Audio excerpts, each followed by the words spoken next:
Bueno, pues nada, antes de nada darles las gracias tanto al museo como a la asociación por haber contado conmigo. Por ahora son gracias, no sé si luego les tendré que decir me habéis metido en un marrón, pero bueno, por ahora vamos a empezar bien. Muchas gracias a todos por estar aquí. Es un día, como decía Javier, complicado y yo prometo no alargarme mucho, que lo primero es lo primero y hoy juega el Madrid, así que bueno. Vamos a ver cómo solventamos esta papeleta previa.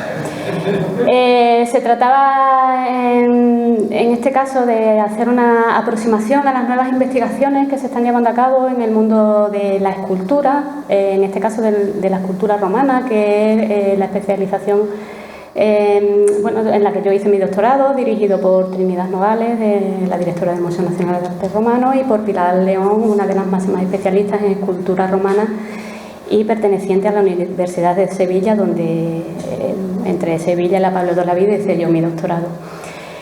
Así que voy a empezar por la última parte de ese título tan largo que es la escultura romana. Prometo no aburrirles mucho. Cuando los especialistas en escultura nos ponemos a hablar de escultura somos muy pesados y a veces un poco cansinos, aburrido, ya está. Pero prometo hacerlo lo más ameno posible. La culpa de que yo me dedicase a esto, al mundo de la escultura romana, la tiene esta señora. No sé si la conocen ustedes. Es la conocida como la amazona herida de Écija, la amazona de Écija, que apareció, y cuando me di cuenta esta mañana de la fecha, hace más de 20 años en Écija. Me he hecho vieja de repente, porque el cuerpo ya me estaba avisando, pero la mente de repente, al ver que habían pasado más de 20 años, ya, en fin, ha sido un golpe duro. Pero bueno, hace más de 20 años que aparece esta escultura en la Plaza de España de Écija, y la ven ustedes ahí en la primera ubicación que hubo. Imagínense el revuelo, esta escultura, por la calidad que tiene, pero por cómo es. Es que es una de las esculturas mejor conservadas del todo el occidente romano. A falta de la punta de algunos dedos, está completa. Con lo cual es un ejemplar prácticamente perfecto. Así que bueno, pues tuve suerte, la verdad. Esta escultura se conoce como amazona herida porque, bueno, la mano que le rodea la cabeza deja ver aquí en el costado una pequeña heridita de una flecha y, bueno, fruto del dolor que le causa, tiene que reclinarse sobre ese vástago que la sostiene. En Écija hay esta amazona, pero nos encontramos esta amazona, otras réplicas semejantes en Berlín, en Copenhague, en Villa Adriana, cerca de Roma, porque es una de las esculturas, este grupo escultórico, estos conjuntos escultóricos, porque son 5 diferentes, más conocidas del mundo romano. Aparte de esta escultura también conservada, aparecen también otras esculturas bastante de una gran calidad, también pertenecientes a lo que conocemos como la escultura ideal, porque está reflejando atletas, no está reflejando personas reales, digámoslo así, no son particulares, no son emperadores, son, bueno, pues atletas, dioses.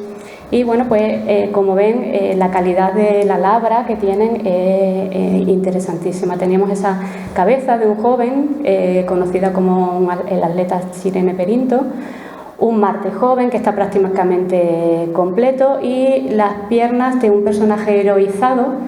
Se puede decir que podría ser un atleta por la musculatura que tiene, pero cuando un personaje así tiene los pies desnudos y va apoyado en una palma, el tronco de palmera suele ser un componente que indica el triunfo.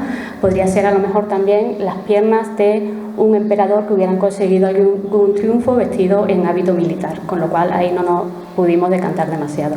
Aparecen también ese torso de ese atleta y, por ejemplo, la musa Calíope, entre otras muchas estatuarias ideal. Aparecen restos de estatuas ideales, un pie colosal de una facción enorme, manos también de estatuas colosales, restos de estatuas broncíneas, la cabeza esta femenina que desgraciadamente se ha perdido, y cuando no nos aparecen estatuas, nos aparecen, bueno, pues epígrafes y pedestales donde nos dicen que había una estatua. Esta es el pedestal de Aponia Montana, en la que esta señora, una señora en Roma que tiene poder, que tiene dinero para dedicarle a su hijo una estatua de 100 libras de plata. Es decir, no solo es porque la plata fuera carísima, sino hacer ese encargo también habría costado un dinero importantísimo, y bueno, pues hay las mujeres también del mundo romano que tienen poder suficiente como para hacer ese tipo de peticiones. Con lo cual dirán ustedes, madre mía, tenía la tesis hecha, ¿no? Porque en mi caso, evidentemente, se han encontrado estas piezas, esto es un gusto. Es verdad, tuve mucha suerte, pero aparte de estas piezas, pues estaba lo que yo denominé la mesa, ¿no? Y en la mesa teníamos, pues, el despiece, la casquería de las esculturas romanas, y era trozo de dedo, trozo de mano, trozo de dedo, trozo de uña, trozo de rizo, fragmento de tela, de tela en mármol, con lo cual, bueno, pues 2/3 de mi tesis están hechas de cela mesa, con lo cual, bueno, pues está muy bien porque tenías unas esculturas muy lucidas, pero también luego tenía ese trabajo más de pico y pala de intentar ver estos trocitos de dónde iban. ¿Qué hacemos con ese tipo de trozos? Bueno, pues lo primero es ver si nos cuadra con algo. Y sí, por suerte, algún trocito pudimos recolocar. Con lo cual, bueno, pues parte de ese atleta, de ese torso de atleta, que en principio apareció, como ven ustedes, a su izquierda. A su izquierda, qué complicado, pero bueno, es la misma. Bueno, pues al final parece que pudimos recuperar los brazos, parte de un puño y una de las piernas, que si ven en la vista frontal a lo mejor no casa demasiado bien, pero que por la vista de la espalda sí que parece seguir, esa rotura parece seguir el fragmento del propio torso. ¿Y qué hacemos en esculturas? Pues en esculturas hacemos lo que cuando... yo me acuerdo mucho de mi abuela porque decía, cuando veía las revistas, ¿qué hace? Que yo le preguntaba, ¿qué hace? Y ella decía, viendo santos, que lo que hacía era ir pasando las hojas de la revista y iba fijándose en las imágenes. Pues nosotros lo que hacemos en escultura es ver santos. Yo me pasé, igual que mi abuela hacía con las revistas, pues yo con los libros de escultura viendo cosas que se parecen a cosas que recuerden a cosas, para ver si podemos conseguir cuadrar qué es esto que nos hemos encontrado. En principio, bueno, pues en este caso cuadrar qué tipología, porque en escultura hablamos mucho de tipologías, a qué tipología pertenecía esta escultura. Bueno, pues nos fijamos en obras, no tienen que ser siempre escultóricas, esos santos no tienen que ser siempre escultóricos, y en principio, bueno, pues por los mosaicos o por otro tipo de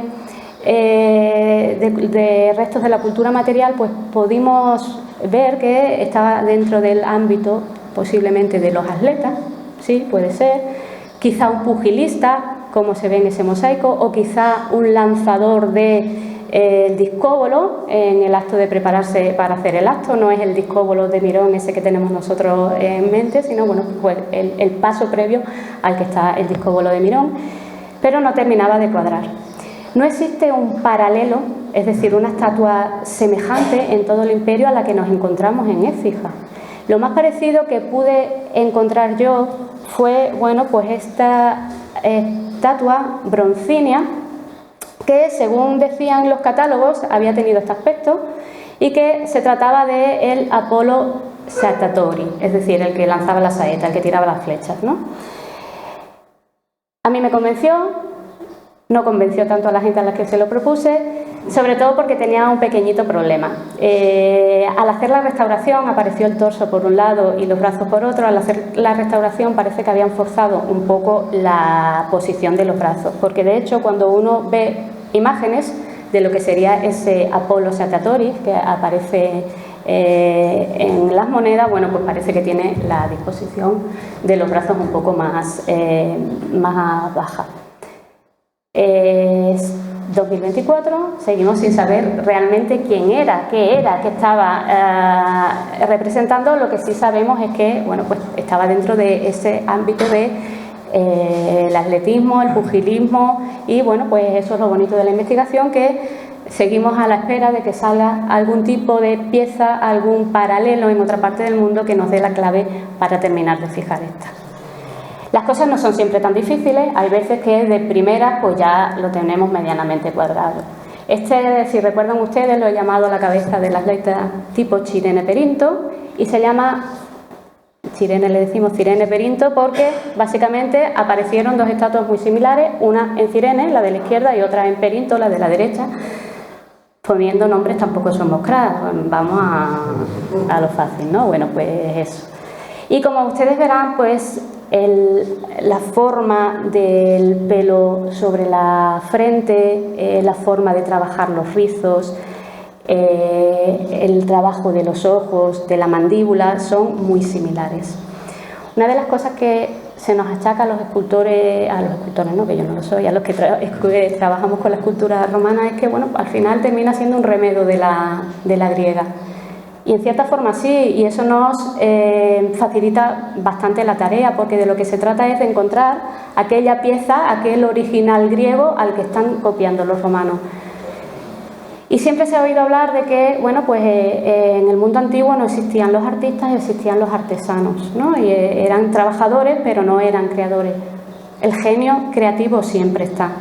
Y, bueno, como ven ustedes, son piezas, 3 piezas en este caso muy similares, pero que cada una tiene su aporte estético diferente, porque ahí está la mano del artista y al final termina siendo artista, termina siendo un genio creador, ¿no?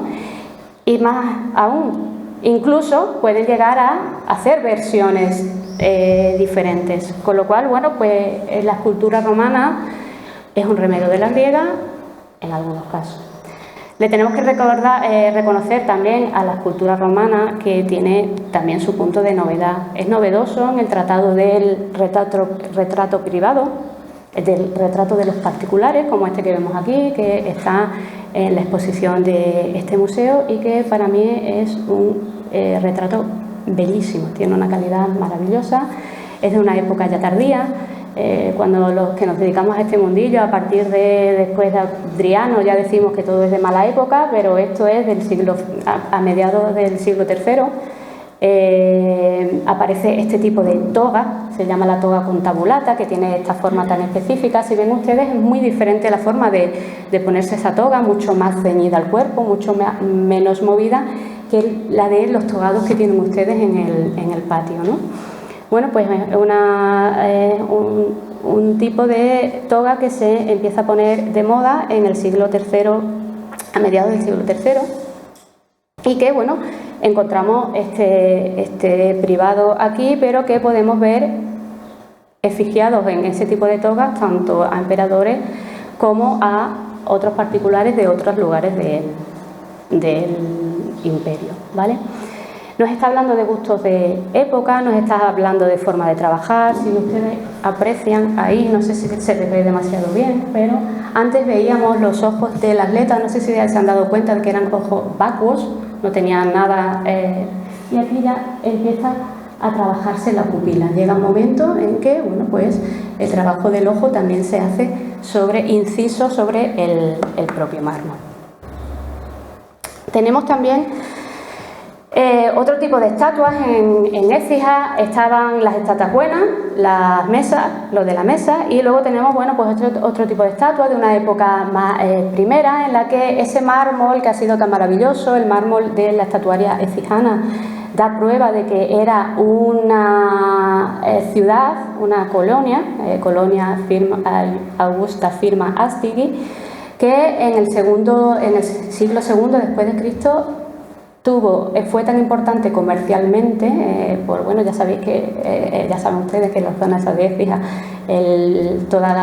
sobre todo el aceite era muy importante y el aceite ecijano llegaba hasta la propia Roma. Bueno, pues en esa época hubo mucho dinero en esa ciudad y los mármoles de esa época son de importación, es decir, había que traerlos de fuera, mármoles griegos, mármoles africanos, y bueno, pues eso era una inversión extra, con lo cual estamos hablando de que era una ciudad muy floreciente.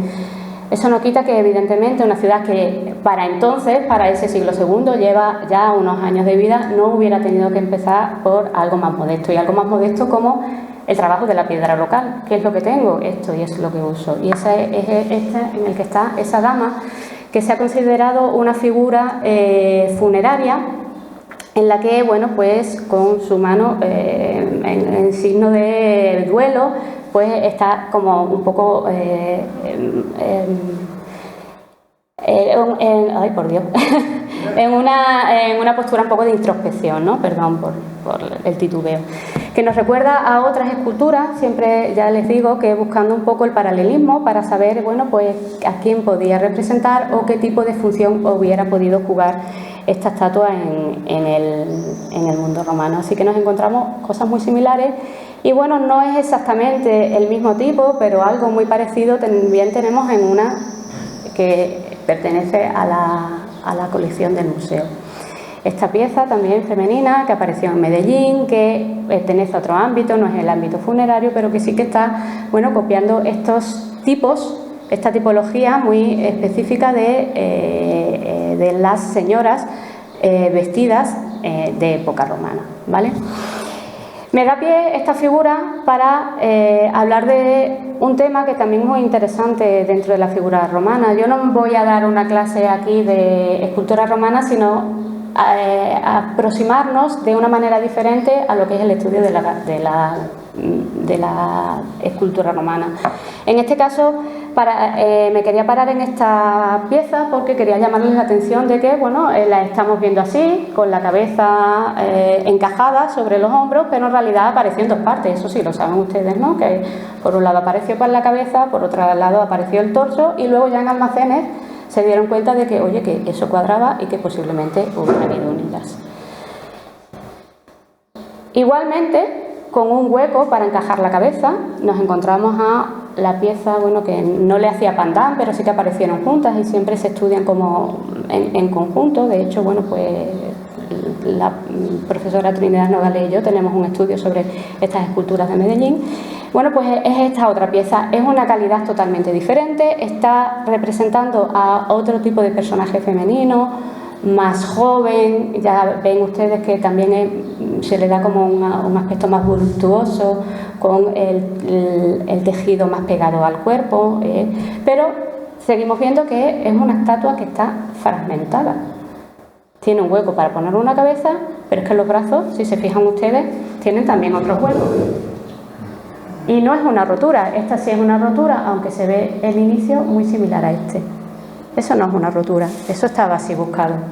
Estamos en una sociedad en la que somos tremendamente modernos y tenemos la cultura del reciclaje, todo lo verde, la economía circular, y la economía circular se lo inventó esta gente. Es decir, el reciclaje, si ustedes ven, el reciclaje, yo no voy a afirmar que se lo inventaron los romanos, porque para mí todo antes de Roma no existe y con Roma empieza la verdadera civilización. No voy a ser yo la que diga eso, no lo he dicho, pero casi, ¿no? Y bueno, pues ellos eran muy eficaces en contra de, bueno, pues para los griegos esto hubiera sido una aberración. ¿Cómo vamos a hacer una estatua por parte? ¿Eso dónde se ha visto? Ellos, ese arjé, ese genio que tenía el artista y la obra, para ellos era sagrado. Los romanos eran muy eficientes. Pues tenemos un trozo de mármol en el que no me salen los brazos, pues hago por un lado el cuerpo y hago por otro lado los brazos. Así no tengo que coger trozos y movilizar trozos tan grandes de mármol, que además me cuestan una pasta, con lo cual, bueno, pues voy a ser eficaz, ¿vale? Y además hacían como una especie de producción en serie. Si ustedes ven los togados, es que son prácticamente todos iguales. Nos sirven, cambia con la época, cambia un poquito el estilo, ¿no? Porque, bueno, ya hemos visto que los togados del siglo, la mitad del siglo III después de Cristo, pues tenían otra pinta, pero esos eran gustos de la época. Pero más o menos son todos iguales, es como una producción en serie. De hecho, hay veces que ponían al becario a hacer los togados y se nota unas cabezas perfectas, unos brazos maravillosos y los pliegues de la toga, eso da risa verlo, ¿no? El pobrecito estaba en su primer año, pero bueno. En este caso, pues, tenemos una estatua vestida maravillosa de por sí. De hecho, bueno, pues la finura de los pliegues, cuando pasen por aquí, si tienen, bueno, pues se fijan ustedes en la calidad de cómo han sido trabajados. De hecho, se dice, yo no lo he probado, no lo prueben ustedes tampoco, porque se pueden meter en un problema que si con una linterna se ilumina entre los pliegues, están trabajados de forma tan fina que se vería incluso la luz. Pero aún así está trabajado por partes. ¿Por qué? Porque yo tengo un torso de señora, ¿no? Tengo un torso de mujer que puedo convertir en lo que yo quiera. Según la cabeza que yo le ponga, según los brazos que yo le ponga, según los atributos que le ponga en los brazos, puedo tener una señora particular del pueblo que sea, o una diosa o la emperatriz de turno. Cuando pasaban las modas de quien fuera, ya es, ¿esta estatua de quién es? Pues no me acuerdo. Bueno, pues vamos a reutilizar el cuerpo, le quitaban la cabeza, sic transit gloria mundi, ¿no? Que así, una vez que uno no se acuerda de quién es el que está ahí efigiado, bueno, pues se reaprovecha el cuerpo y se pone la cabeza. Otra de las reaprovechamientos más importante que del mundo romano es la meta-reaprovechación. Reaprovechamiento está ahí en la Juno que tienen ustedes. No he querido traer muchas esculturas propias de aquí, sí que he puesto algunas para ver si levantan ustedes la curiosidad de luego, bueno, luego no, pero otro día vengan ustedes a darse una vueltita de algunas de las cosas que le hablo. La Juno, si ustedes ven, también está despiezada, está trabajada por parte. De hecho, la parte de las piernas apareció bastante antes que el resto del torso. Similar las ceres que hay en Mérida, en el Museo Nacional de Arte Romano, en la que, bueno, incluso hay veces que ni siquiera se preocupan de que encajen específicamente bien en la visión frontal que se tendría de ellas, como estaban en un lugar elevado, podríamos verlo, el efecto óptico haría como que son dos partes unidas, cuando en realidad a veces ni siquiera llegaban a casar del todo. En este caso decía el mega reaprovechamiento de eso mismo porque incluso en épocas posteriores las piernas se utilizaron por la parte de atrás para hacer un escudo, ¿no? No recuerdo muy bien de qué época es, pero es verdad. O sea, este reciclaje, ¿no? Ecoembes tenía que aprender mucho de cómo se aprovechaba realmente el mármol, y el mármol era caro. Entonces, bueno, pues había que aprovecharlo. Otra cosa especial que tenemos aquí en este museo es esta forma, esta escultura. Esta también está reaprovechada. Si ven ustedes, el desarrollo del mentón es estrechísimo, ¿vale? No es que tuviera un problema la persona en sí, no es que tuviera el mentón retráctil, sino que se había reaprovechado esa cabeza para reconvertirla en otra. ¿Y qué es lo que hacen? Lo que tienen que hacer es bueno, pues retallar las facciones. Entonces, cuando retallo me quedo sin materia, me quedo sin mármol, con lo cual lo que me hace es que se me proyecta menos hacia adelante. El becario, aquí el bonito no les quedó, tampoco puedo decir, pero bueno. También es evidente que cuando pierden las facciones, cuando no tienen narices, cuando no tienen bocas, cuando pierden ese tipo de rasgos, la verdad es que se desvirtúa mucho. Imagínense ustedes el momento en que nosotros tuvimos en la pandemia, cuando estábamos con las mascarillas y conocíamos a alguien nuevo, y el día que los vimos sin mascarilla no tenían ni las mismas narices ni las mismas bocas que uno había imaginado en sus mentes. Por un lado descubrimos que había gente que era un poco fea y otra gente que era mucho más guapa de lo que uno se había imaginado.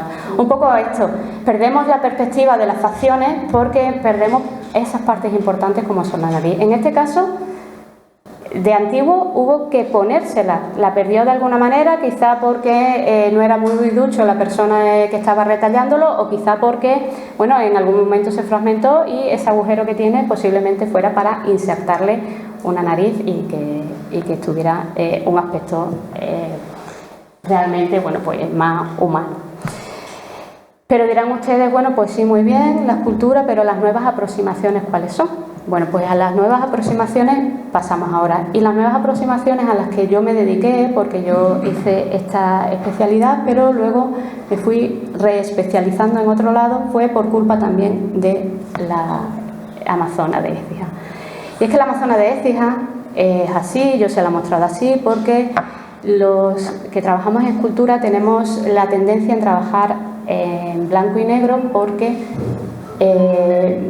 se captan mejores los matices, ¿vale? El contraste nos hace ver, bueno, pues mejor los pliegues, mejor los rizos, entonces, bueno, pues una manera mucho más cómoda de trabajar, pero claro, es que la Amazona de Écija es así, no sé si se aprecia demasiado bien, pero conserva restos de policromía maravillosos.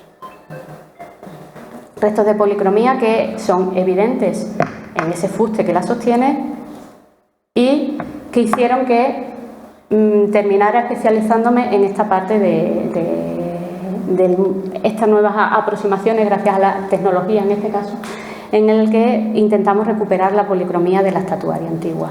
Aparte de ese fuste, tiene, no sé si ven, que tienen también coloreado los ojos, porque esos ojos que veían ustedes vacíos, un poco impresionantes, de esos atletas que habíamos visto antes, en realidad irían pintados.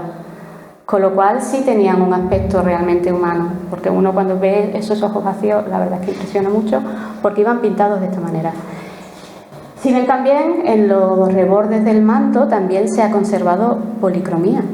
Y claro, llamó muchísimo la atención a nivel nacional y a nivel internacional. La Amazona de Écija no solo fue conocida, solo fue un boom cuando surgió entre los arqueólogos españoles, sino que bueno, pues gente de la Annie Carlsberg o gente de Italia vinieron a conocerla porque fue un bombazo también por esto que conservaba ahí. Pero no solo la Amazona de Écija, también las piernas, esa palma también conserva, no sé si se aprecia excesivamente bien, se ve, tiene un poquito más de calidad en la pantalla del ordenador de lo que se puede apreciar ahí, pero si ven ustedes las hojas estas de este lateral, tienen una coloración diferente y eso también son restos de ocre. Y si ven ustedes ahí, esta no la pudimos analizar porque es una estatua que se había perdido, pero las imágenes que se conservan de ella también parece, ¿no?, que está trabajado el ojo. O sea, tenemos la suerte de que nos salga un grupo de estatuaria ideal maravilloso que encima conserva restos de policromía. Pues no me quedaba más remedio que dedicarme a esto. El problema es que, lo sabían ustedes, que la estatuaria clásica, griega y romana, estaba policromada, era de colores, ¿verdad? Unos sí, otros no. Habitualmente ya se va hablando más de esto. Y bueno, pues las nuevas generaciones lo saben, pero como saben que el río Pisuerga pasó por Valladolid, que es una frase hecha, que luego uno va a Valladolid y dice, ay, pues sí pasa un río. Claro, el Pisuerga. Bueno, pues un poco así. La escultura romana era policromada, sí, pero cuando uno ve una escultura romana de colores, realmente no lo tiene asumido. ¿Por qué? Pues por la sencilla razón que nosotros nos pasamos ahí por el patio ahora y salvo algún resto que sí encontramos, porque aquí también tenéis la suerte de tener algunos togados que conservan restos de color. De hecho, el busto de la Majona, que es ese togado con la toga con tabulata que veíamos hace poco, también conservaba restos de color que ahora mismo no tiene. Bueno, pues el caso es que vamos a los museos y no hay piezas que conserven restos de policromía excesivamente evidentes, y no porque aquí en Badajoz tengamos mala suerte porque solo se haya conservado en básicamente, ¿no? Es que uno va a Mérida y tampoco, pero es que uno se va a Roma y tampoco. Entonces, bueno, pues es un poco eso, que uno va a los museos y no lo ve, con lo cual, aunque te lo digan, es muy difícil. Otra cosa también es porque cuando nosotros hemos estudiado historia y estudiábamos arte, o historia del arte en su caso, pues trabajábamos o nos mostraban las imágenes como las hemos visto ahí, ¿no?, en blanco y negro. Yo, de hecho, bueno, en escala de gris en este caso, he hecho el esfuerzo de algunas que sí tenían color, pasarlas para que luego el efecto fuera como más impactante, ¿no? Y bueno, pues es que venimos de ese mundo, de un mundo en el que no había colores, en que nadie nos explicó que aquello no tenía colores, y se debía porque era lo que estábamos viendo, pero también se debe a la tradición. Y la culpa, en cierto modo, se la tenemos que echar a esta estatua. Esta estatua, que es el Laocoonte, una estatua maravillosa, sí, y muy bien conservada también, ¿no? Bueno, pues aparece alrededor de finales del 15, principios del 16, 1500, vamos a decir, ¿no? Y aparece así, blanco, prístino, un mármol maravilloso, pero aparece así, pues bueno, pues tantos años enterrada, pues había perdido por la lisiviación, por el desgaste lógico de 1500 años debajo de tierra, pues había perdido toda la policromía. Estamos en una época, no sé si más o menos les suena que estaba pasando alrededor del 1500, pero estamos en la época del Renacimiento, ¿no? Y de los grandes escultores, de un señor que se llamaba Miguel Ángel, que, bueno, en ese Renacimiento se llama así por el renacimiento del mundo griego y romano después de esa etapa oscura que había supuesto la Edad Media, aquí ni oscura ni nada, pero bueno, eso es otro de los grandes mitos que hay que desmontar. Pero él, que se fija en estas estatuas que hay ahí, empieza a trabajar también en estatuaria en mármol blanco, porque los romanos hacían así y era criterio de autoridad. Si los romanos lo hacen así, pues yo también, ¿no? Y entonces queda así fijado. Y bueno, pues toda la estatuaria que se va a hacer en ese tiempo, bien sea desde el punto de en mármol, bien sea en metálica, bueno, como el Perseo de Cellini, que también es en bronce, pues no tienen policromía. Queda además fijada en la literatura por este señor, Winkelmann, los que nos dedicamos a la arqueología y los que nos dedicamos a la historia del arte, bueno, pues es el señor que se las inventa, estas ramas, ¿no? Empieza, bueno, esa Geschichte der Kunst, des Altertums es el que marca un poco hacer ciencia, una cosa que hasta entonces había sido como algo, una recreación, ¿no? El gusto de lo estético. Bueno, pues vamos a hacer eso, el estudio de las obras de arte, una ciencia, y en parte se lo debemos a Winkelmann.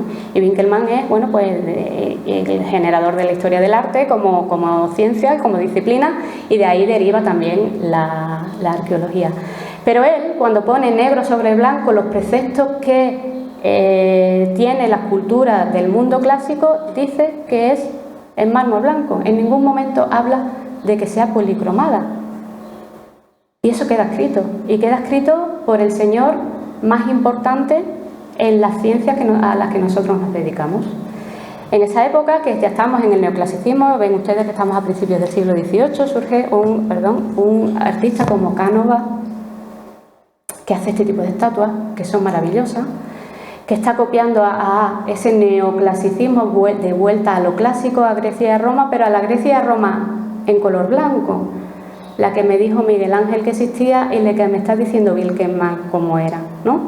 Y no le quitamos evidentemente mérito artístico ninguno, porque nada más hay que ver, no sé si ven ustedes que esto es un paño que se le pega al cuerpo. Imagínense la calidad de la labra que tiene. Pero no está copiando el mundo griego y romano, porque el mundo griego y romano no era así, con lo cual hemos sido engañados, ¿no?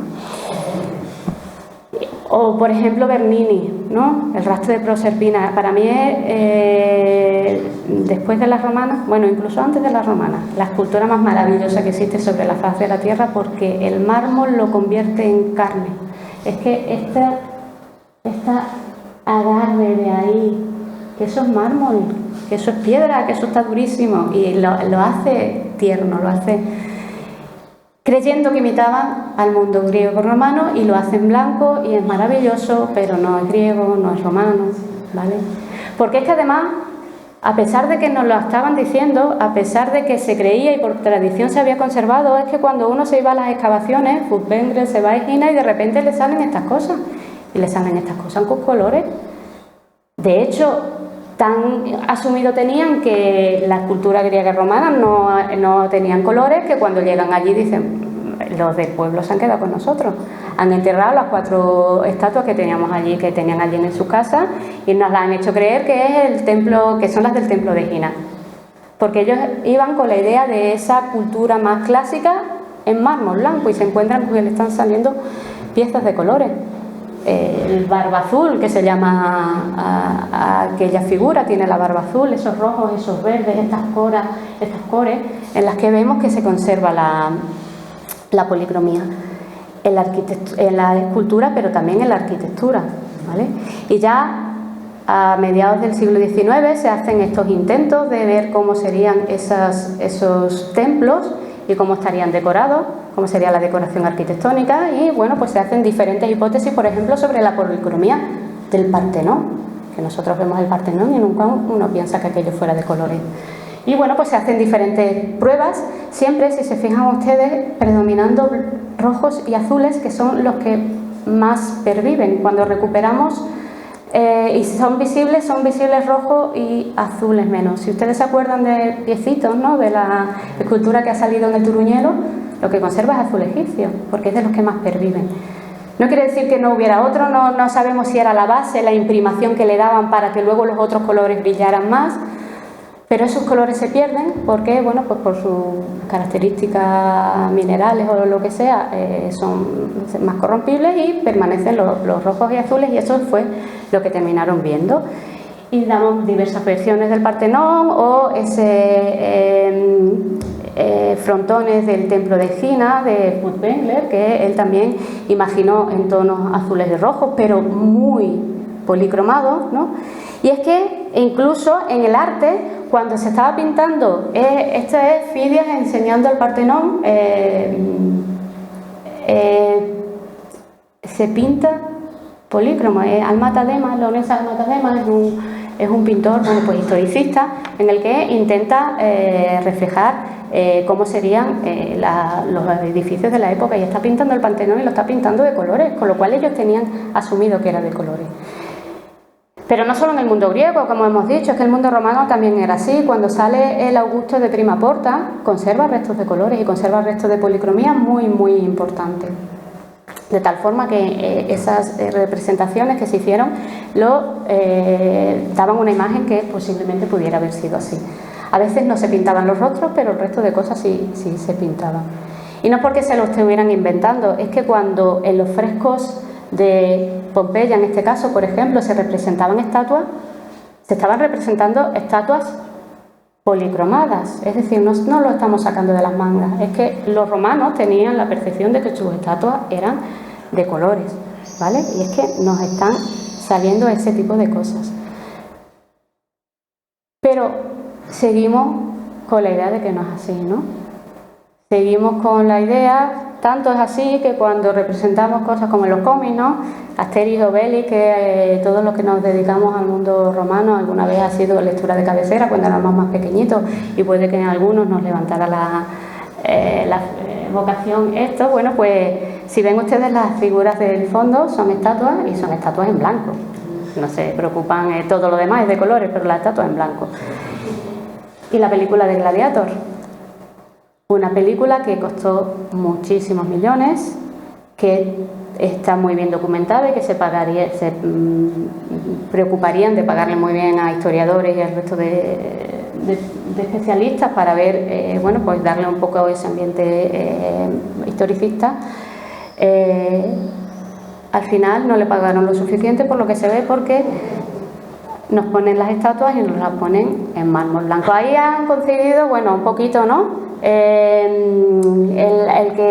La parte de debajo del busto fuera un mármol de otro color, que eso también se daba en la época, pero el rostro ni pelo ni nada, blanco. Yo he lanzado a veces esta pregunta y algunas respuestas me han sorprendido diciendo que quizás lo hicieron así porque, aunque lo supieran, llamaría mucho la atención. Si en Gladiator de repente nosotros, que tenemos en nuestra mente, por mucho que nos lo digan, que las estatuas son blancas, ponen de repente a este emperador, a un filósofo pintado de colores, posiblemente las críticas fueran de, madre mía, cómo han metido la pata de haber puesto esto así, ¿no? Porque tenemos muy asumido eso. En cierto modo porque, bueno, es difícil pensarla así. En cierto modo porque, aunque hemos visto que se conservan estas, no siempre se ve. Hay veces que tenemos que ir a buscarla. Y bueno, en esta estábamos. Y en esas también, por eso me especialicé con este señor, es Paolo Liberani, es uno de los máximos especialistas en policromía del mundo romano. Pertenece a la Universidad de Florencia, había estado también director de los Museos Vaticanos, y había empezado una línea en la que era, bueno, una rara avis. Él era, bueno, estaba luchando contra todos los prejuicios que se encontró en la época. Armado con esto, no sé si lo ven ustedes ahí, que es un poco lo que este aparatito que le pongo a la derecha, es un microscopio de aumento que está mirando una pantalla porque se se conecta directamente al ordenador. Bueno, pues con un aparatito de eso, el profesor Liberani había conseguido, bueno, pues en el sitio donde no se ve la policromía, rescatarla. Con un microscopio de un aumento de 60 y de 130 se consiguen, bueno, pues ese tipo de resultados bastante sorprendentes porque uno no se lo espera. Lo que se trata es de utilizar la tecnología para el rango de luz visible, que es el que podemos captar nosotros.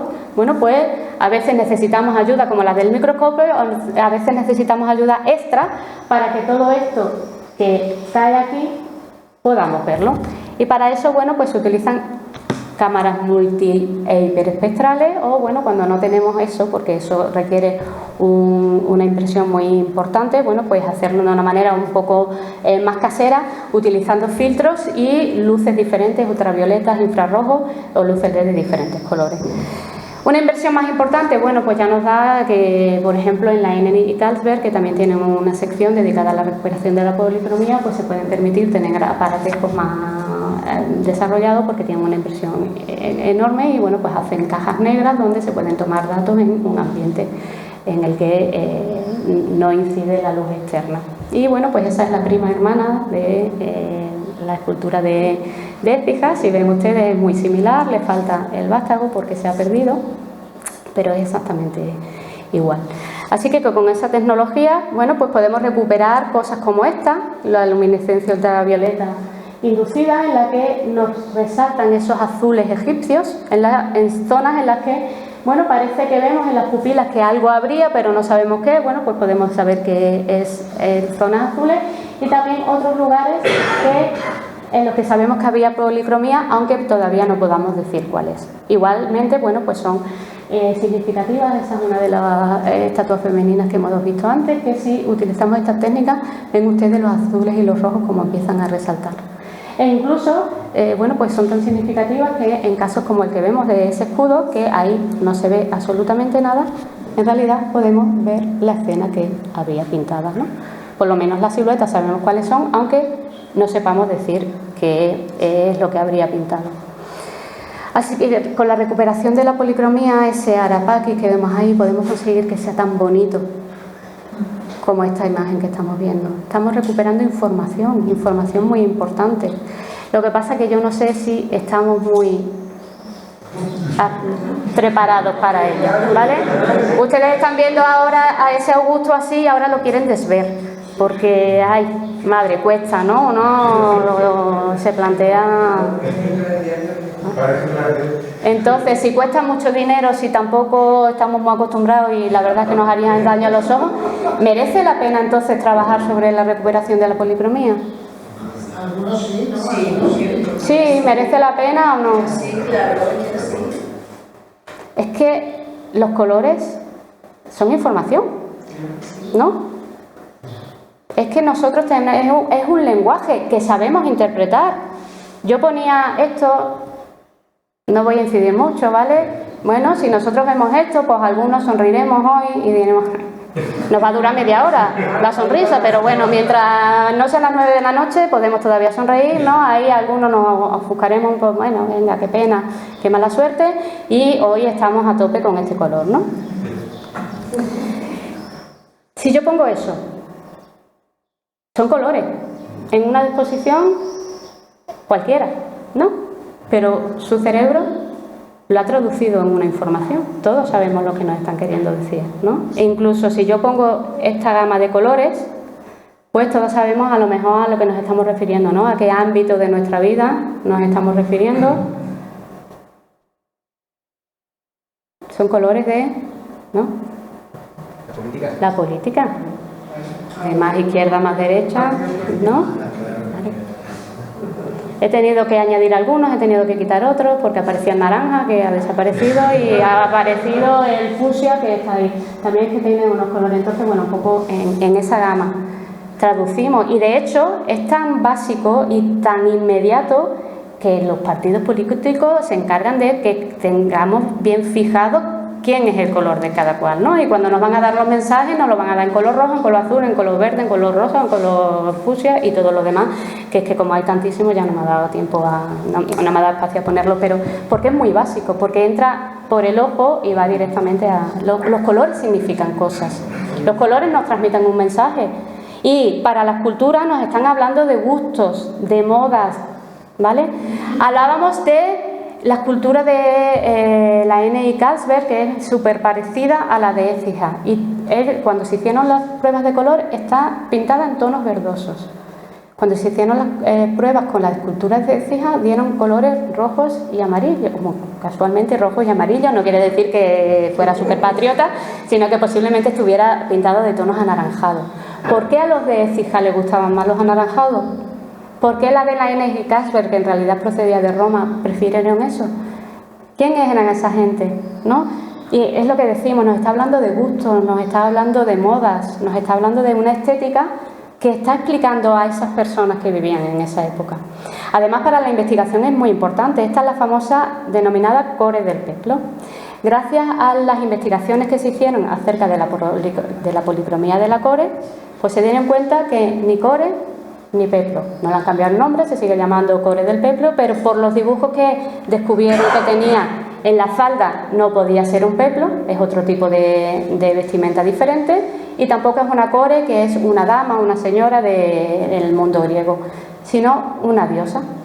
No sabemos si estaría pintada así, si podría estar pintada de esta manera. Lo que sí sabemos es que gracias al estudio de la policromía hemos podido sacar un significado diferente al que la investigación, por otro lado, sin este tipo de información, nos había dado.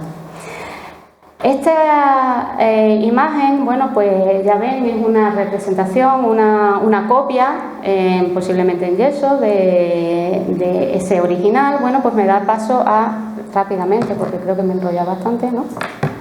Pasar a la siguiente de las nuevas aproximaciones de la investigación a la que me dedico actualmente, y es a la digitalización 3D y su aplicación en el estudio de la escultura.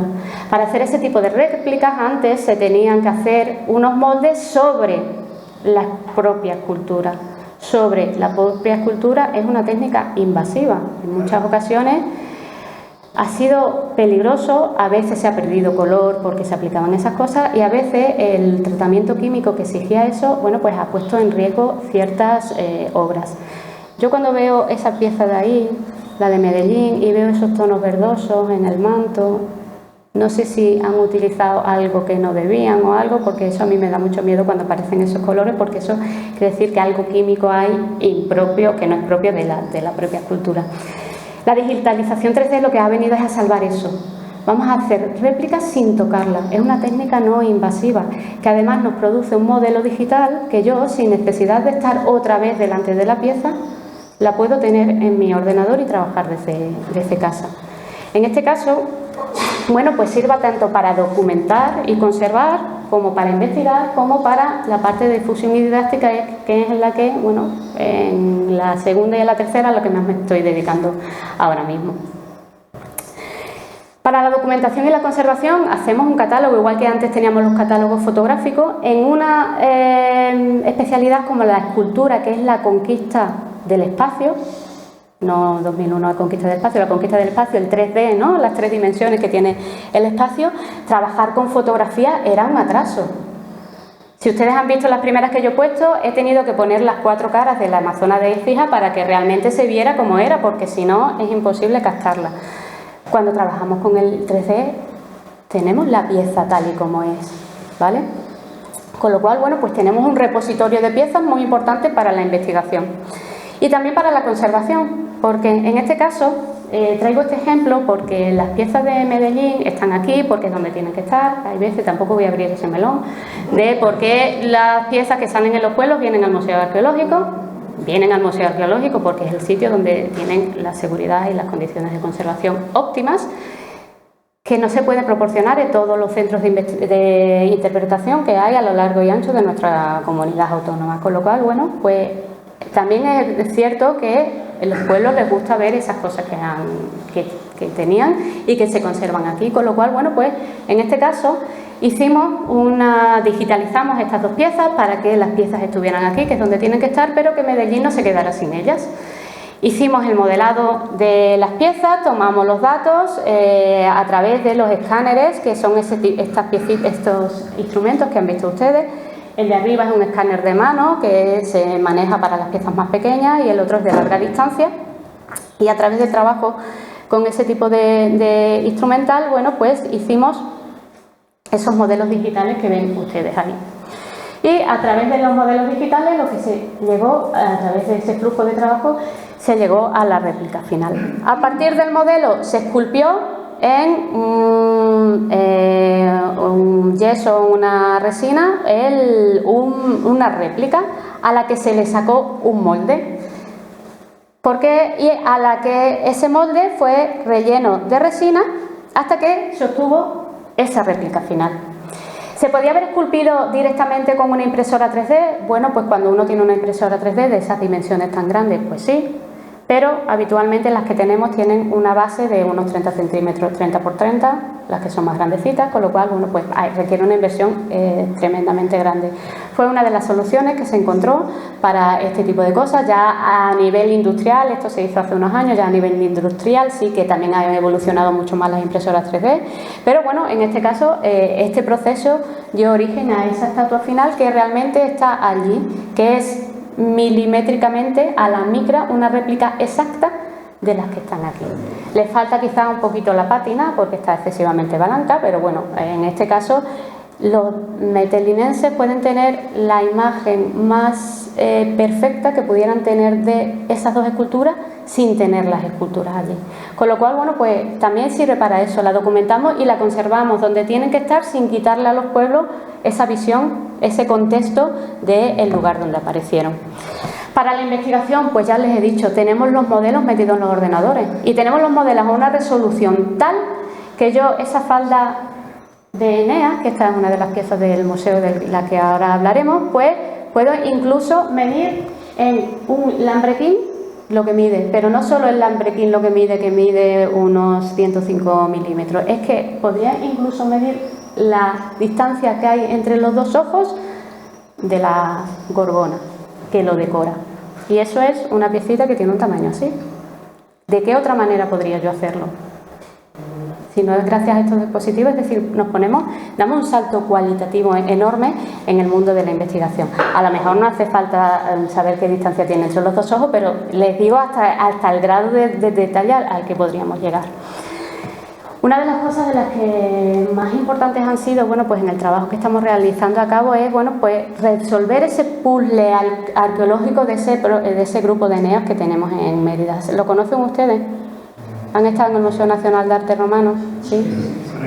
Son piezas muy importantes. Y bueno, están expuestas las tres piezas mayores y luego además se conocían, porque estaban en almacenes, una serie de piezas. Y de lo que se pretendía es saber si esas piezas que habían aparecido junto a las piezas mayores podrían pertenecer al mismo grupo y si pertenecían al mismo grupo éramos capaces de recomponer el puzzle, ¿vale? Empezamos digitalizando. Como ven ustedes, esa es la maravilla del 3D, porque cuando yo trabajo escultura yo ya no estoy viendo fotografías, sino que le puedo dar vueltas a las diferentes cosas, ¿no? Se empieza obteniendo los modelos digitales de las piezas más grandes. Después la calidad de la imagen no es muy buena, se ve bastante mejor aquí, pero bueno, se dan ustedes cuenta de lo que son. Bueno, esas son las piecitas, los modelos digitales, esos son ya las piezas originales y los modelos digitales que están ahí. Y bueno, pues lo que se hizo primero es tenerlos todos metidos en el ordenador para empezar a trabajar con ellos. Es evidente que la tecnología por sí misma no nos va a resolver los problemas arqueológicos si no hay un asesoramiento arqueológico por detrás. Es decir, para poder hacer la restitución que luego vamos a ver, necesitamos obviamente esos equipos multidisciplinares, la multidisciplinaridad que tan de moda está, pero es que es evidente que tenemos que trabajar así, porque cada uno aporta su grano de arena y eso hace que todos en nuestras diferentes disciplinas vayamos mucho más allá de lo que llegaríamos por nosotros solos. A partir de sellos de monedas, de pinturas, de pequeños relieves que se conservaban de cómo habría sido el grupo de Eneas. Saben ustedes la historia de Eneas, ¿no? Que escapa de Troya con su hijo Ascanio y llevando a Anquises, su padre, en el hombro, llevándose, bueno, pues huyendo hacia luego que llegarán a Roma y serán los orígenes míticos de esa Roma. Bueno, pues a partir de eso el profesor Walter Trismi había hecho esa restitución de cómo podría haber sido el grupo escultórico. Y ahí, a partir de esta propuesta, pues entramos nosotros y bueno, generamos un algoritmo que detectaba las zonas, superficies que están de rotura y superficies externas, con lo cual ya estábamos sabiendo que era cara y que era rotura, ¿no? Y a partir de eso y mediante la IA, los conocimientos de las proporciones del cuerpo humano, metiéndole los datos que se tenían también de esas reconstituciones que nos habían hecho a través también del propio modelado del profesor Trimby, bueno, pues se pudo localizar dónde esos pequeños fragmentos estarían. Los ven ustedes ahí volando, pero bueno, luego les encontraremos un sitio. Gracias a eso, pues se supo por el volumen que tendría la pierna, el fragmento de un pie que está por ahí, un pliegue. Se consiguió saber dónde esos trocitos pequeños estarían. ¿Qué quedaba hacer? Bueno, pues modelar también digitalmente, un modelado orgánico que se llama así, el resto de las figuras, hasta conseguir una cosa como esta. Y aquí me entra a mí el ataque de extremeñismo, porque yo estoy muy orgullosa de ser extremeña y hay dos cosas por las que yo estoy muy orgullosa de esto. Muy orgullosa porque el grupo de Enea, ya les digo, Enea deja Troya, llega hasta la península itálica con su hijo Ascanio, que va a ser uno de los abuelos, tatarabuelos, etcétera, etcétera, de Rómulo y Remo. Y ya saben ustedes la importancia que tiene Rómulo y Remo para la historia de Roma, ¿no? Al final, los orígenes míticos de Roma se relacionan con el propio Eneas. Tanto es así que Augusto encarga un grupo de Eneas en su foro, y en una de las esquinas, por un lado, está una estatua y por otro lado está este grupo, ¿vale? Pero en Roma ahora mismo no queda nada.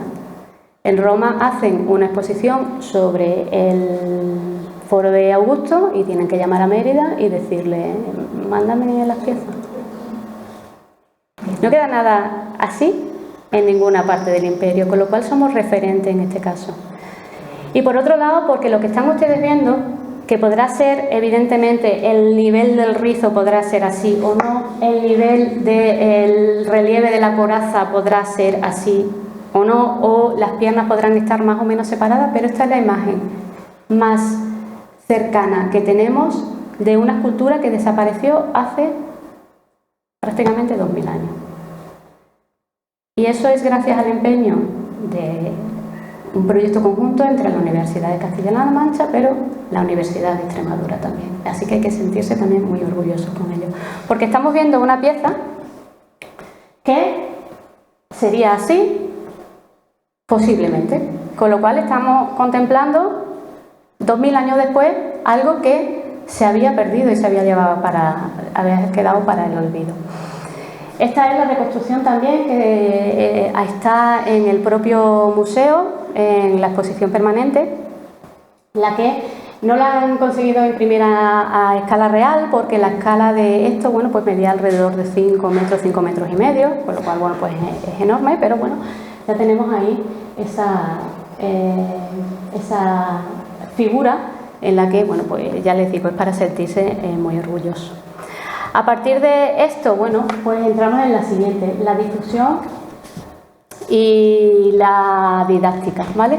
A partir de este tipo de cosas, pues estamos realizando experiencias de realidad aumentada y de realidad virtual, bueno, pues para llevar ese tipo de conocimiento a la gente, porque al final el patrimonio es del pueblo y el pueblo es el que la tiene que conocer. No se puede quedar en el ámbito de la investigación entre nosotros y nosotros y qué bien escribimos y qué palabras tan difíciles utilizamos, ¿no? La tenemos que llevar al pueblo. Y bueno, lo que se hace es, hemos creado una aplicación de realidad virtual en la que, bueno, se pasea por un museo. Y una de las cosas en las que mis compañeros más énfasis le ponen es que pueden tirar las piezas al suelo si quieren, y las pueden patear y las pueden... Sí, bueno, no sé yo. Pero bueno, es un poco bueno la interactuación con ese tipo con las piezas que tenemos escaneadas. Como ven, bueno, pues en algún momento se pasó el antiguo presidente de nuestra comunidad por la Escuela de Ingenierías Industriales y aprovechamos para echarle una foto y hacernos famosos, y está probando esto. Y además, bueno, pues la hemos llevado a cabo en la Facultad de Educación aquí en Badajoz, la hemos llevado también en la Facultad de Formación del Profesorado, hemos estado en el Museo Nacional de Arte Romano, hemos ido a colegios, hemos ido a institutos, y institutos han venido a probar esto porque es una forma en la que, bueno, se aprende, es una herramienta didáctica muy importante. Una de las cosas también de la realidad virtual es porque yo les he contado esto, les he dicho que la estatua medía 5 metros y medio, pero lo mismo que con el color, ¿no? Uno no se hace una idea de cuántos son 5 metros y medio.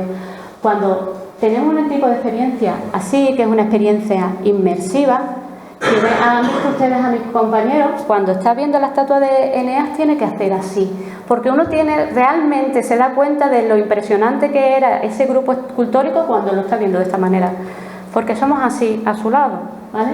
Además, bueno, pues en la última parte del recorrido se hace, tiene baja calidad, porque para meter este tipo de cosas en vídeos de esto no se puede dar mucho, con lo cual, bueno, se ha hecho una recreación de dónde estaría, sobre el pedestal donde estaría, para que se tenga la sensación todavía de la amplitud que se tendría, con lo cual es una experiencia en la que realmente, bueno, pues es una experiencia más vivencial, con lo cual, bueno, pues para nosotros es más significativo eso que estamos viendo que el que yo lo cuente de esta manera.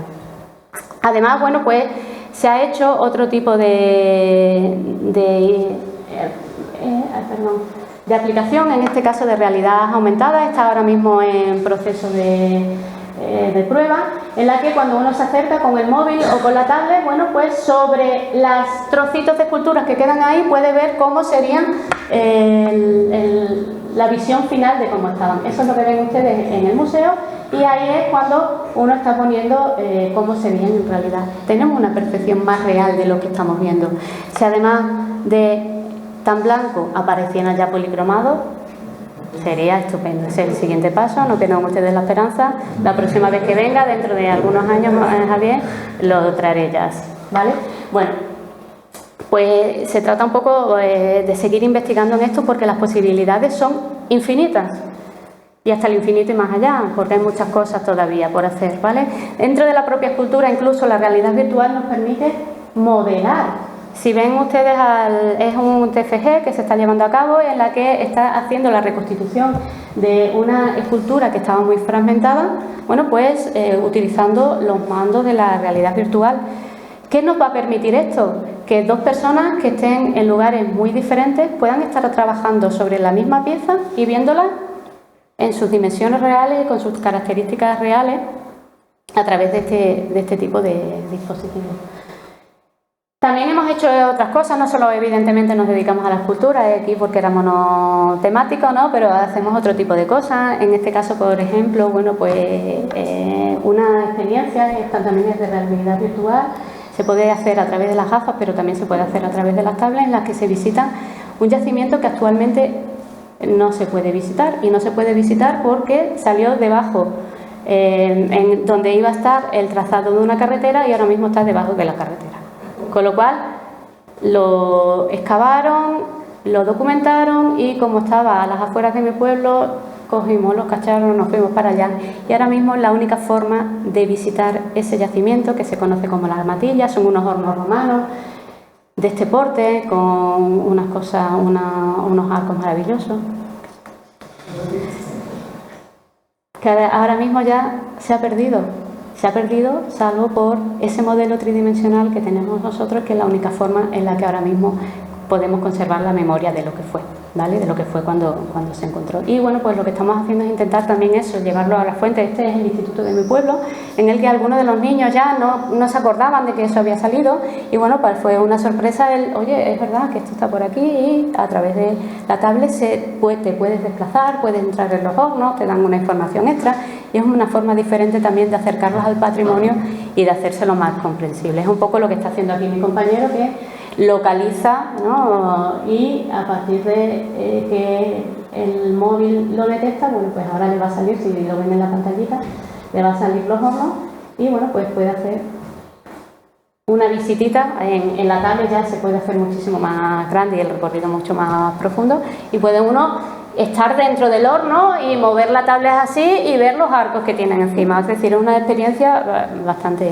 importante. También aquí contar con la complicidad del museo, pues es importante. Tenemos el lujo de, bueno, pues poder participar en los proyectos que hacen este museo, el Museo Nacional de Arte Romano, y bueno, para nosotros es una cantera de información tremendamente importante. Y bueno, pues estamos haciendo lo que se llama la planificación inteligente de espacios. Es decir, vamos a intentar, bueno, pues ver, saco el móvil porque tenía que conectar para que vean ustedes un vídeo, es intentar planificar con medidas reales exposiciones sin necesidad de hacer cambios previos. Cuando yo vaya a hacer los cambios, cuando vaya a hacer modificaciones, se puede contar, ¿no? Pues, ahí, no se ha conectado. Ahora, bueno, pues de lo que se trata es, bueno, pues hacerlo primero de esta forma, con los mandos digitalmente. Que no sea... ¿Cómo era lo de la pantalla? Es que yo estoy viendo el vídeo, pero no sé. Si es muy pesado, le cuesta. No, es porque es la pantalla. Al compartir la pantalla no se prueba, no sale. Bueno, es un vídeo en el que simplemente lo que se muestra es ese espacio, que es aquel ya sale de ahí. Bueno, pues está digitalizado, y cómo se puede hipotetizar una exposición diferente con las piezas digitalizadas, que movemos las piezas digitales sin necesidad de cargar toneladas de mármol, que cuesta mucho y además pone en peligro las piezas, ¿vale? Y la última, y ya no les canso más, pues otra de las cosas que estamos haciendo también aquí es un poco, bueno, pues esas estelas de los guerreros, darle un poquillo de vidilla, sobre todo aquellas en las que se ven un poquito peor, y en las que, bueno, pues gracias estamos intentando que a través de una aplicación de realidad aumentada consigamos, bueno, pues que salgan en 3D las diferentes partes de las estelas, y bueno, pues sirvan también para comprenderlas de una manera mucho más allá de lo que se sabe de ellas hasta ahora, ¿vale? Ya no me enrollo más, creo que me pasa un poquillo. Pero les doy las gracias, espero que más o menos les haya resultado interesante. Yo creo que es un campo que está todavía por descubrir, que tiene unas posibilidades inmensas, y que, bueno, siempre que contemos con la complicidad de las instituciones, con la financiación de las instituciones más arriba todavía, que eso es importante, bueno, pues creo que se puedan hacer grandes cosas. Muchas gracias, espero no haberle aburrido mucho. El tiempo justo para llegar a ver el himno de la Champions.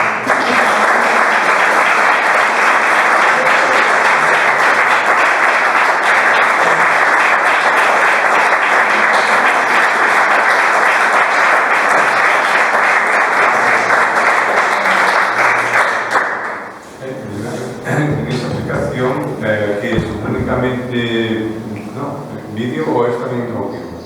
¿Cuál? Perdón. La última. La última se supone, está todavía en desarrollo. Tenemos todavía que darle vueltas porque la potencialidad es muy importante. Va a ser tanto modelos 3D como supongo que habrá información audiovisual también, incluso texto, porque es una herramienta que es muy versátil y permite dar muchísima información, con lo cual, bueno, pues a partir de una simple visualización, todo lo que haya que conocer de esa pieza y de los diferentes elementos que lo componen se va a poder descubrir a través de ella. Sí, un poco, entiendo un poco de realidad aumentada mezclada con 3D, técnicas de investigación del color, es un poco de todo. Voy a aprovechar la función de la ciencia. En tu caso se cumple esa fusión perfectamente de todas las tecnologías para lograr un gran objetivo. Y es crear también la necesidad en la gente de que haya este tipo de herramientas, porque los políticos siempre van a rebufo. Y si la gente lo pide, entonces a lo mejor actúan, ¿no? Pues vamos a pedir que haya este tipo de cosas que nos pueden facilitar también este tipo de visitas, ¿no?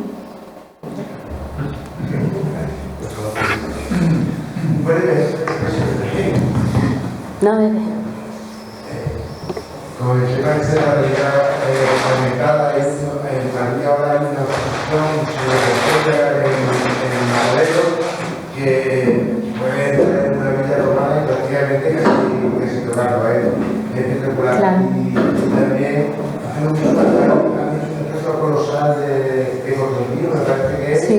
que han hecho una réplica y lo han llevado al sitio donde la réplica donde estaba, porque es una cosa que ponen en el sitio donde estaba, pero no solo eso, sino que, como ha comentado usted en la conferencia, aunque se medir, no van a medir la distancia entre los ojos, pero a lo mejor permite ver que a simple vista cosas Claro.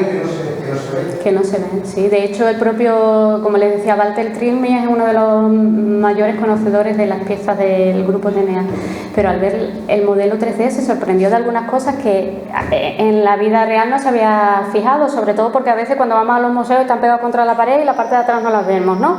Pues para ese tipo de cosas también sirven. Y para ver la grandeza que tendrían, a mí me impresiona mucho. Yo veo una estatua de Constantino de 4 metros y es que me quedo, porque es lo que decimos, lo tenemos en la mente y era enorme, una estatua colosal, pero hasta que uno no lo ve, y es que tiene unas posibilidades enormísimas la tecnología aplicada al campo de la arqueología. ¿Alguna cosa? Bueno, yo únicamente me cabe una reflexión nada más. Antes han comentado por el tema del color, y yo me cabe pensar cuánto color se ha perdido por ese desconocimiento, porque los arqueólogos tendemos a que cuando tenemos algo sucio lo lavamos. ¿Cuánto color no habremos raspado con un bisturí, con un cepillo de cerda gruesa? Pues muchísimo. Se pierde mucho en las excavaciones por eso, por el ras. Se pierde mucho en los laboratorios de restauración, perdón. Se pierde mucho en esos laboratorios. ¿Culpa de los profesionales? Pues es que hay que entenderlo en el contexto. Si se piensa que la escultura es blanca y yo estoy viendo cosas verdes y estoy viendo cosas rojas y estoy viendo cosas negras, es porque está sucia. Entonces, dale que te pego al cepillo, ¿vale? El problema es que, bueno, pues ahora ya eso ya no tenía que estar pasando, ya no tendría que pasar nunca más, ¿vale? Y sí se ha perdido muchísimo. En los laboratorios se ha perdido un montón, pero se ha perdido también en estas exposiciones que hay aquí. La luz natural se come el color. Las esculturas que estaban en Mérida tenían más color. Estas esculturas que están en el patio posiblemente tendrían más color. Es que el sol se come el color, ¿no? Lo sabemos, dejamos una camiseta negra un mes al sol y la cogemos rosa, ¿no? Porque se come el color. Entonces, solo el estar expuesta ya, y luego el fregoteo ha hecho mucho daño, pero bueno, no pasa nada. Pues lo perdonamos, los que nos dedicamos a esto lo perdonamos porque entendemos que es el contexto de una época en la que no se sabía y que es evidente lo que decimos, si está saliendo verde porque es verdín o moho o lo que sea, pues hay que darle agüita. Yo, Javier, lo que quería decir, bueno, que a mí me ha encantado la conferencia, me ha resultado buenísima y he aprendido muchísimo, y sobre todo lo del color, vamos, que sigo diciéndote que me he hecho sorprendido, porque yo siempre, bueno, todas las que hemos visto siempre han sido blancas y el mármol blanco y ya está, y el rojo, y no sé, que me parece increíble, vamos, que hayan tenido color, eso. Sí. Todos los monumentos importantes romanos, todas las esculturas que conocemos, todas en colores llamativos. Somos mediterráneos, somos una cultura de color y de luz, y igual que la portada de la puerta de abril, de la feria de abril, está decorada de colores, que somos así. Es que hasta en nuestro cementerio, cuando queremos celebrar algo, lo ponemos de colores, con flores, ¿no? Es que necesitamos la luz, necesitamos el color, y los romanos y los griegos eran mediterráneos, con lo cual... Pero los griegos y los romanos también creo yo que bebieron de la cultura egipcia, sobre todo, ¿no? Claro, y ahí sí la policromía estaba, claro. De Egipto y a veces pues también a través de esta técnica Te ves de repente un cromatismo impresionante, claro, en un edificio, en una estructura. Pero estaba más asumido en el mundo egipcio. Lo raro es que, estando en un ambiente en el que todo el mundo trabajaba con cosas de colores, Grecia y Roma de repente decidieran hacerlo todo en mármol blanco. Pero bueno, se había fijado así en nuestra mente por todo esto que decimos, esa tradición, y que venía de muy antiguo, y ahora está costando bueno, pues volver a lo que era lo lógico, lo normal. También en el mundo antiguo ya se empezó a perder mucho el color, porque con las crisis del siglo III, etcétera, pues no había dinero para mantener la obra pública, con lo cual, bueno, pues se dejaban ahí en la intemperie, y si perdían el color, pues lo perdían, y bueno, pues en esas estamos de sí. En épocas posteriores más florecientes, siglo IV, volvieron a recuperar la policromía, ¿no? Ahí estamos, eso es lo interesante de la investigación, que todavía estamos viendo que podía pasar. Pero... Uno de los datos que estoy recordando ahora, por ejemplo, son las pirámides. Como siempre hemos visto así, solamente los bloques y tal, pero aquí estaban cubiertas totalmente de una piedra caliza y la cúspide dorada, o sea que tienen que ser impresionantes. Una cosa, claro. De verdad, incluso se podían ver a muchos kilómetros por la reducción de la luz, ¿no? Del sol. Es que estamos viendo, bastantes que conservamos ese tipo de cosas, pero estamos viendo un mundo que no fue. Claro. No es el que vieron ellos, estamos viendo otra cosa. Y para ponernos en la situación, para intentar comprender la cultura como era en aquellos tiempos, tendremos que ponernos en cómo vivían en aquellos tiempos. Por eso es necesario hacer este tipo de investigaciones y reconstrucciones. Quiero decir que, sin embargo, siendo la civilización egipcia algo más antigua que la romana, aunque hubo el periodo en que estaban juntos, en proporción ha habido, o se mantiene más el color, o se mantiene más el color en los egipcios que en los romanos. Sí o sí. También depende un poco de las características climatológicas, de sequedad del ambiente, también ha sido mucho más... En Europa hemos reutilizado muchísimo más todo. Es decir, en Egipto, toda la parte del norte de África, las ciudades romanas se conservan, son maravillosas, que se conservan prácticamente intactas, excepto las que se están cargando ahora con los fundamentalismos y este tipo de cosas, porque no se ha vivido más en aquella zona. Nosotros en Europa, nuestras ciudades están hechas encima de las ciudades que nos han precedido, entonces por eso también se pierde bastante más. Y también eso, la climatología, la humedad, es otro tipo de cosas. Las maderas en los sarcófagos egipcios, que eso es maravilloso cómo se conserva, que son maderas, pero claro, no tienen ese proceso de humedad que puedan corromperlo. Entonces, bueno, también depende un poco por ahí de eso. Y a lo mejor que no rascan tanto cuando lo sacan. Bueno, pues nada más. Muchísimas gracias, María José, ha sido fantástica, no nos ha defraudado en absoluto. Enhorabuena por el trabajo hecho, por el que estás haciendo y por el que nos queda.